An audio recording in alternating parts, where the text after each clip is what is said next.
Every afternoon, Thomas the Tank Engine puffs along his branch line with Annie and Clarabelle.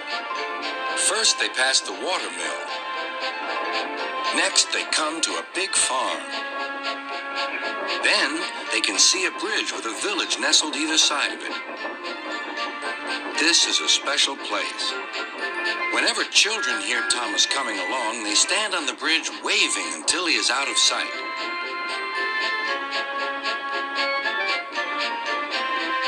One day, Thomas was running late.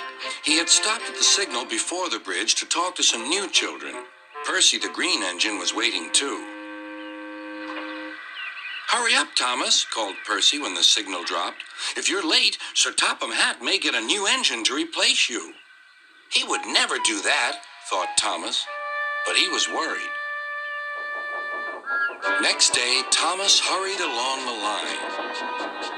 Just ahead was the goods yard.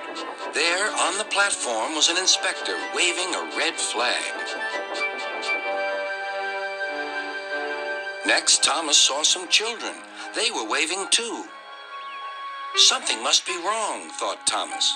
This station is for goods, not passengers. "Help, Thomas, help! We're glad to see you," called the children. "Please, will you take us home?" The station master explained to Thomas's driver that the school bus had broken down, and all the parents would be worried if the children were late.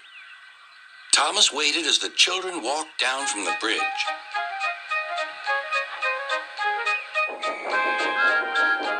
Then he took the children to the next station where Bertie was waiting to take them home.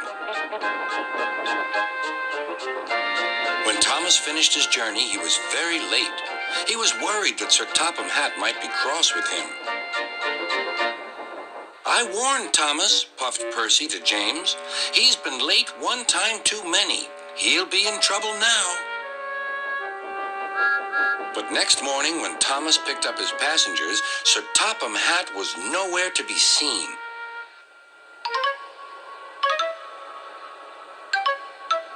"Thank goodness," sighed Thomas.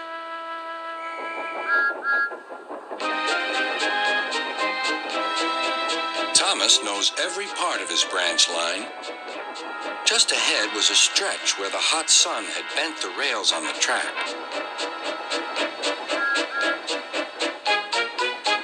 "Careful, Thomas," called his driver, but it was too late.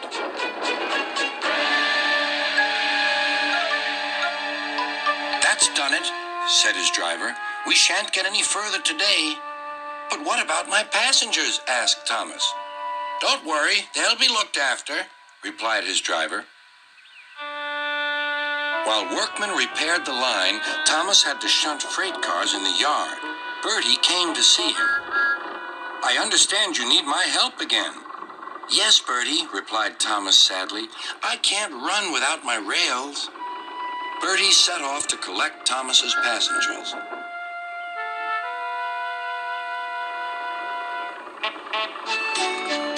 "Hello, Bertie," they said. "We're glad you're here." Bertie drove along the road that runs by the railway. He stopped at each station along the line. Sometimes he stopped between stations to let people off closer to their homes. Thomas felt miserable.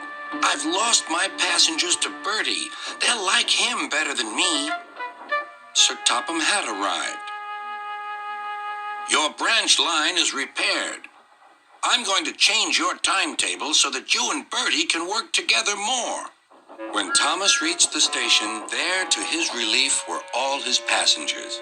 "Bertie is a good bus, but we missed our train rides with you," they said. Later, Thomas spoke to Bertie. "Thank you for looking after my passengers." "That's all right, Thomas. I'd like to make new friends, but I'm glad to share them with you." "You're a good friend indeed," replied Thomas, "and always will be."